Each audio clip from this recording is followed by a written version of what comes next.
What's up, people? It's your girl, Adeola. Did anybody watch that last debate between Barack Obama and Mitt Romney? I was glued to the TV watching them whoop each other. I was like, yes, Obama, give it to him, give it to him. I felt like I was in that room, you know, but Obama couldn't see me, give him all the eye contact. I was like, this, Obama, Obama. But he didn't see me. I don't know why they didn't say much about, you know, their plan to help African countries. I don't know why. Anyway, after watching that debate, you know, I was like, hey, this is politics.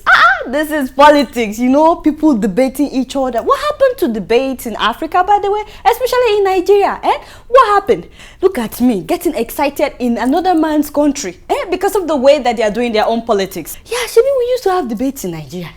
Remember Abiola, MKO Abiola and Tofa in 1993? They had a debate now. What happened? Even Baba Iyabo, Obasanjo, debated Olufalaye in 1999. Although when it was time for his second term, Obasanjo refused to attend the debate. And he still won the presidency. I'm like, this can only happen in Nigeria. You know, a president that did not debate and he still won the election. Why am I not surprised? I mean, the election we had last year, President Goodluck Jonathan, who was the acting president at the time, yeah, he refused to show up for the debate organized by an independent body. Can you imagine? All the other candidates showed up, right? But he didn't. And they still went ahead with the debate. I was like, which kind of debate is this now? I was actually looking forward to hearing President Goodluck Jonathan because I heard that he had a PhD. And then the Nigerian elections debate group, you know, they decided to organize another debate. You know that is a government-owned organization, right? They were on NTA, you know, the Nigerian taboo authority. Yes, for those of you that are not familiar with it. And the other candidates, they all decided not to show up. So that Goodluck Jonathan was the only candidate that showed up for debate. And the man showed up debating himself. This can only happen in Nigeria. I have never seen anything like that, seriously, where a candidate would debate himself, you know. Well, that day he said if he becomes the elected president, you remember he said he will fix electricity. Nah lie. First thing that Nigerians always remind us of is the issue of power. These are things that we have been working on. And we believe that if given the opportunity for the next 4 years, we'll be able to get to a point where we'll stabilize power reasonably.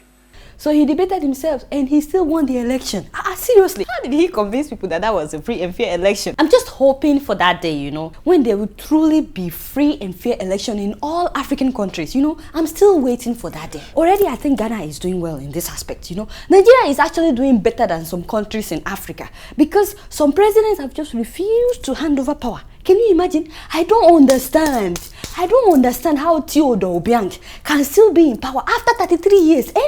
In fact, I think the people of Equatorial Guinea, they must have accepted it that, I guess this is our fate too. And I feel for the people of Angola, you know, where one man has been ruling them since 1979. Since 1979, can you imagine? And of course, my Zimbabwean brothers and sisters, I pity them. They are stuck with Mugabe for the past 32 years. Not 10, not 20. 30 years of Mugabe, I can't bear it.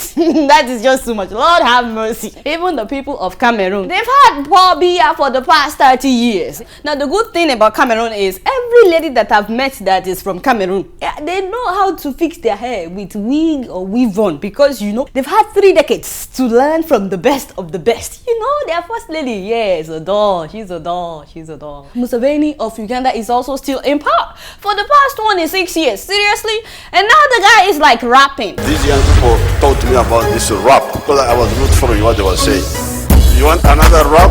Yes. And then the past and late Prime Minister of Ethiopia, it was in power for 21 years. Why is it now that African leaders don't like to hand over power? I guess his wife was also planning on succeeding him. Yes, that is why she didn't want to leave the palace. They don't like to hand over power. I don't know what it is. My hope is that one day, and very soon, the African leaders will also practice good politics, holding debates. And I hope that all these crooks, you know, like Mugabe, will be removed someday. Don't look at me like that. I'm just keeping it real. So you probably heard that rumor that Boko Haram tried to attack a plane in the mid-air in Nigeria. I started praying like, Father.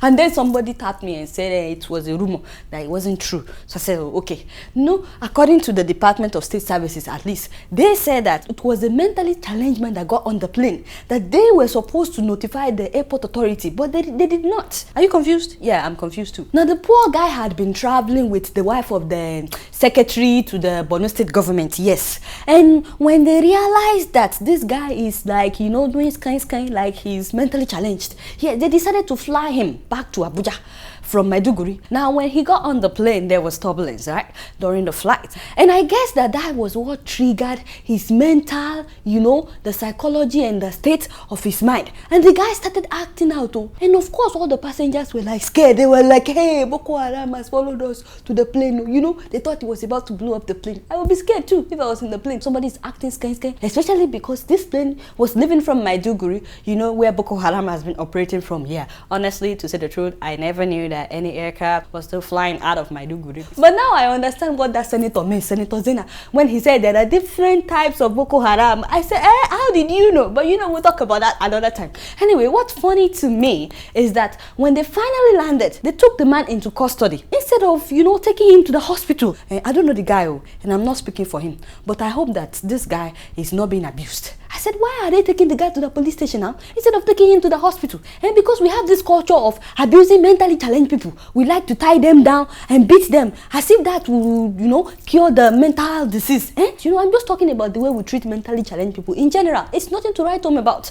And I found out that this is not just in Nigeria. Take a look at what happened in Ghana. Ghana has over 2 million people with mental disabilities, out of whom over 600,000 require critical mental health care attention. There is very little care available. Ghana's 3 public psychiatric hospitals are understaffed and unhygienic. Patients are often held against their will and forced to undergo treatment. Doris Appiah spent years in and out of these hospitals. You don't have control over anything that is done to you. You go and it's done for you and you come back to the world confused.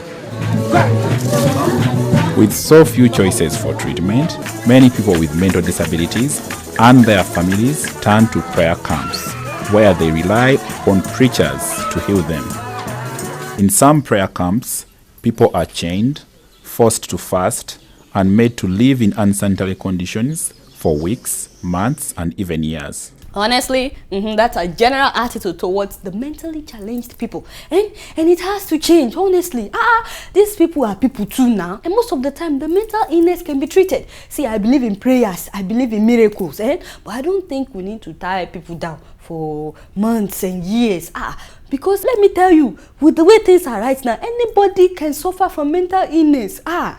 Like I heard that the first lady of Kenya she's doing well, you know. Yes, she's like cuckoo, you know, but she's okay. You didn't hear anything from me, but you know she's receiving treatment. You can be a first lady and still, you know what I mean. In fact, if you live in Lagos, there's no way you can convince me that you are not mentally.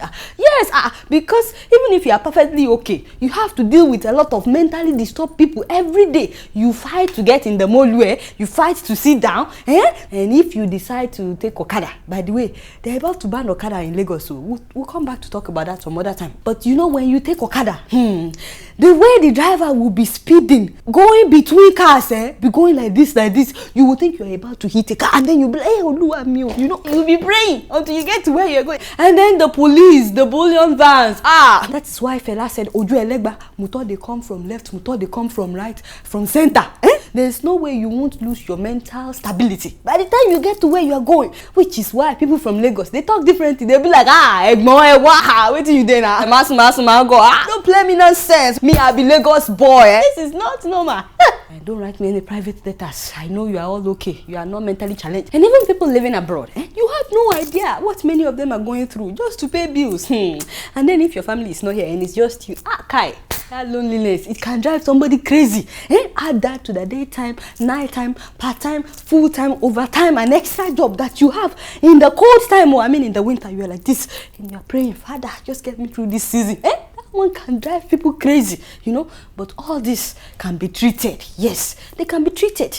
You don't have to tie somebody to a Iroko tree just because they are fed up with life and they begin to manifest some strange behaviors. It's perfectly normal. I think it's okay to be crazy sometimes, just once in a while. There are mentally challenged people everywhere in New York. They are all over the subway. But the thing is, America has a lot of rehabilitation centers for these mentally challenged people. That is why they have all these drugs. Paxil, Zoloft, Lagatil, Xanax, and Prozac. You know, just to cool people down. Although those drugs, their side effects can be dangerous. People can commit suicide after taking them. You know? Anyway, some of these people have been completely healed and they're doing well today. It will be good if we also start thinking about investing in rehabilitation centers. But you know, I'm just hoping that the incidents of the plane will not give the Boko Haram people any strange idea. You get me? I hope that we can tighten our security at our airports. You know, I'm saying it now. We really need to tighten up our security at airports. Don't you agree? Anyway, you know me. I'm just keeping it real. Moving on to Zimbabwe, there's this 14-year-old girl that has been in the news for quite some time, and you know, I'm really proud of her, you know, because she got enrolled in the university at the age of 14. Hey, this girl's story, Moat Chifamba, it's quite inspirational. Yes, that is what I like to call defying all odds to achieve your dreams, to become somebody in life. I like stories like that. By the way, Moat's case is different from that 15-year-old Nigerian girl in New York, the one who got admitted to 13 universities, Ivy League schools, you know, like Harvard, Princeton, Columbia, you know, those top schools. Yes, this Nigerian girl, Sahila Ibrahim, such a beautiful and bright young lady. Yeah, she's now in Harvard University, you know. God bless her. But like I said, Moat's case is different because Moat came from what you would call a very, very poor family in Zimbabwe. In fact, her family could not afford to send her to school. And she was just 5 when her father passed away. And her mom had also passed away last year. But this girl decided to teach herself how to read and write and study. She studied so hard that she was ahead of all those people that were going to school.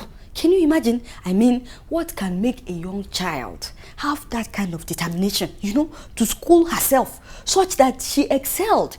And she did it. She took the A-level exam at the age of 13 and she passed. And my people, that is how she got enrolled at the University of Zimbabwe in Harare with a $10,000 scholarship. And that is enough to cover all her tuition. So I like to challenge you. I don't know what your situation is, but if this girl can be where she is today with self-determination, without anybody's help, then you too can pursue your dream as well. Please don't give up, no matter what the situation is, no matter what has happened. My people, you can overcome all obstacles. Don't give up. If you don't remember anything from this episode, just remember, as long as you have breath, there is still hope. Okay, me, I know what I want to be when I grow up, but I won't tell you. Yes, I won't tell you because I don't know all the enemies of progress. I don't know who can be after you. Yes, but I'm meeting with the Nigerian First Lady next week for private coaching.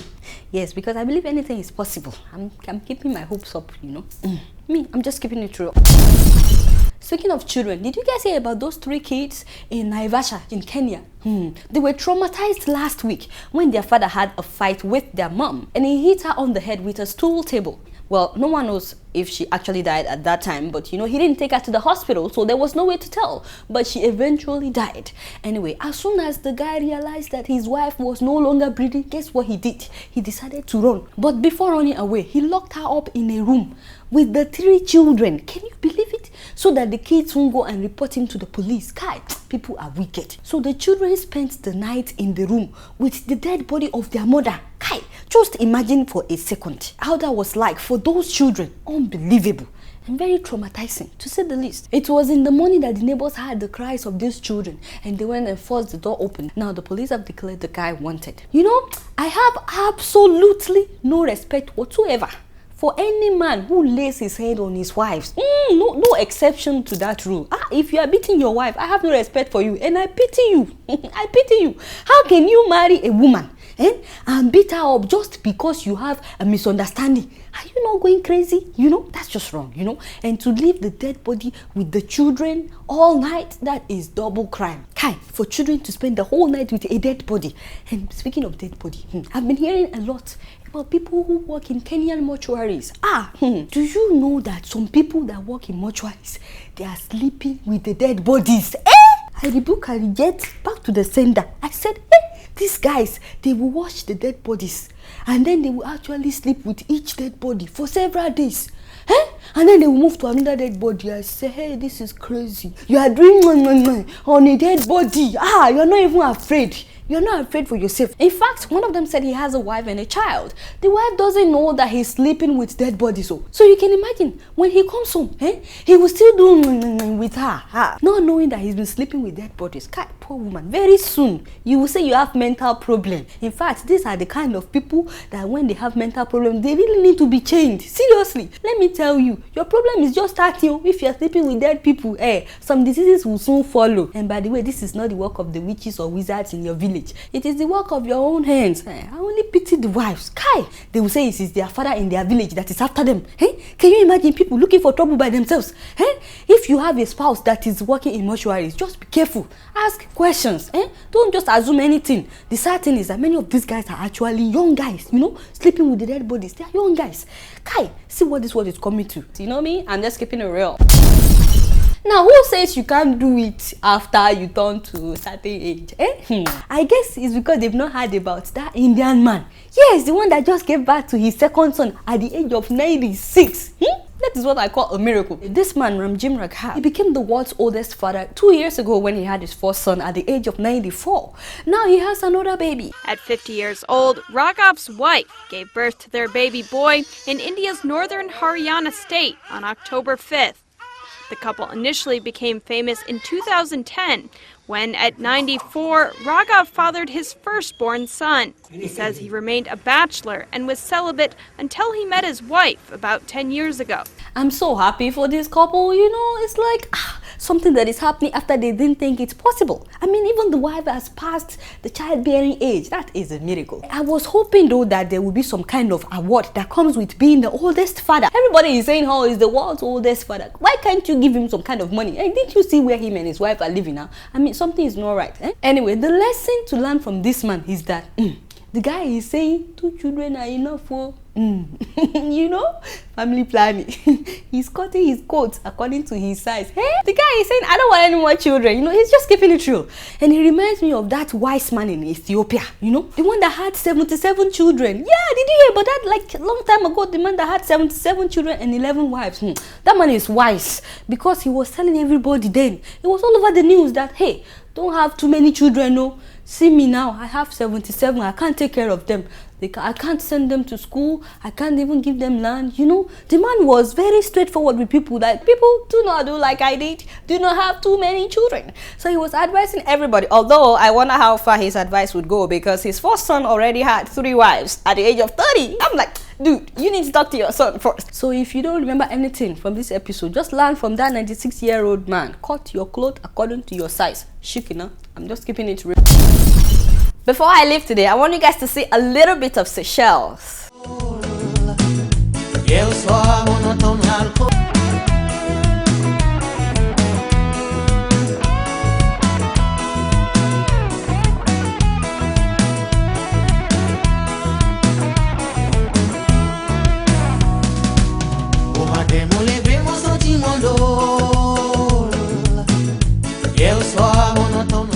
Alright y'all, it's been real. Don't forget you can send me emails. Let me know what you think about the show. And you can follow me on Twitter. It's been real and I'm keeping it real right up in here. Until next week, I'm gonna see y'all later. Peace out.